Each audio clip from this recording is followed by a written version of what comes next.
നമസ്കാരം. നമ്മൾ സെയിൽസിൽ അപ്സെല്ലിങ് ചെയ്യിപ്പിക്കുന്നത് എപ്പോഴാണ്? എന്താണ് അപ്സെല്ലിങ്? യഥാർത്ഥത്തിൽ എന്താണ് അപ്സെല്ലിങ് എന്ന് പറഞ്ഞാൽ, നമ്മൾ ഒരു സാധനം വാങ്ങിക്കാൻ വന്ന വ്യക്തിയെ വീണ്ടും ഒരു സാധനം കൂടി അതിൻ്റെ കൂടെ പിടിപ്പിച്ച് വിടുന്നൊരു സംഭവം, അതാണ് അപ്സെല്ലിങ്. അപ്പോൾ ഇത് എങ്ങനെ ചെയ്യാം? അത് സാധാരണഗതിയിൽ ഒരുപാട് ആൾക്കാരുണ്ട്. വീട്ടിൽ പിറകേറി താമസത്തിൽ നിൽക്കുന്നവർ, ഇല്ലെങ്കിൽ കല്യാണം നിശ്ചയിച്ചവർ, ഇല്ലെങ്കിൽ നമ്മളൊരു ഒരു ഷൂവോ അല്ലെങ്കിൽ ഒരു പാൻറ്റോ ഒരു ഷർട്ടോ അല്ലെങ്കിൽ സാരിയോ വാങ്ങിക്കാനായിട്ട് നമ്മൾ പോയാൽ അവിടെ നമ്മളെ പർച്ചേസ് മൈൻഡ് സെറ്റ് ഓപ്പണാണ്. ഈ ഓപ്പണുള്ള സമയത്ത് എന്ത് പറഞ്ഞാലും അവർ സ്വീകരിക്കുന്ന അവസ്ഥയുണ്ടാവും.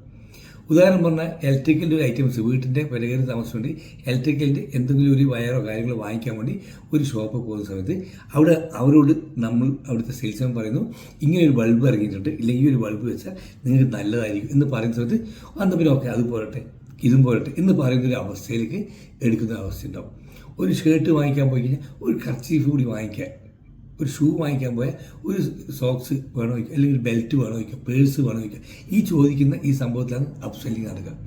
ഇനി സർവീസ് സെക്ടറിലായതുവരെ നമ്മളൊരു പോളിസി എടുത്താൽ ആ പോളിസിൻ്റെ കൂടെ വേറൊരു പോളിസി കൂടി ആഡ് ചെയ്തിട്ട് ചെയ്യിപ്പിക്കാൻ പറ്റുന്ന ആ അവസ്ഥ ഉണ്ടാക്കിയെടുക്കുക. ഈ പർച്ചേസ് മൈൻഡ് സെറ്റ് ഓപ്പൺ ആവുന്ന സമയത്താണ് ഇതൊക്കെ സാധിക്കുക. നമ്മൾ റെസ്റ്റോറൻറ്റിൽ പോയി കഴിഞ്ഞാൽ നമ്മൾ ആദ്യം തന്നെ ഓർഡർ ചെയ്തു കുറച്ച് ഐറ്റംസ്. ആ ഐറ്റംസ് ഓർഡർ ചെയ്തതിന് കൂടെ അവരൊരു സ്റ്റാർട്ടപ്പ് നിലയിൽ നമ്മൾ ഈ സൂപ്പ്, ചിക്കൻ സൂപ്പ് ഇല്ലെങ്കിൽ മട്ടൺ സൂപ്പ് ഇല്ലെങ്കിൽ ഇന്ന് നമ്മൾ സ്പെഷ്യലായിട്ടൊരു സൂപ്പുണ്ട്, ഇങ്ങനെയൊക്കെ പറയുമ്പോൾ ഓക്കെ എന്നാൽ പിന്നെ അതും കൂടി പോരട്ടെ. ഇതിന് കഴിഞ്ഞ് ഭക്ഷണം നമ്മൾ ഓർഡർ ചെയ്ത ഭക്ഷണം കഴിച്ച് അവർ വീണ്ടും വന്നിട്ട് നമ്മളോട് ചോദിക്കും ജ്യൂസ് വേണോ, ലെമൺ ടീ വേണോ, ലെമൺ ജ്യൂസ്, ഇങ്ങനെ വീണ്ടും അതിൻ്റെ കൂടെ നമ്മൾ എന്ത് ചെയ്യും, എന്നാൽ പിന്നെ ഒന്നോ രണ്ടോ പോരട്ടെ എന്ന് പറയുന്നത് ആ ഒരു മൈൻഡ് സെറ്റിലേക്ക് നമ്മൾ മാറും. അപ്പോൾ ഏത് സെയിൽസിലും നമ്മൾ അപ്സെല്ലിങ്ങും കൂടി ചെയ്യാൻ സാധിച്ചാൽ നമുക്ക് നല്ല രീതിയിലേക്ക് ബിസിനസ് ക്ലോസ് ചെയ്യാൻ സാധിക്കും.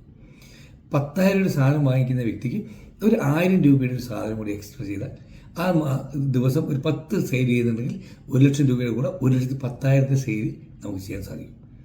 ഈ രീതിയിൽ നമ്മൾ ഏത് സെയിൽസിലും അത് ബുദ്ധിപൂർവ്വം അപ്സെല്ലിങ് നടത്താൻ ശ്രമിക്കുക. എല്ലാവർക്കും ഒരു ശുഭദിനം.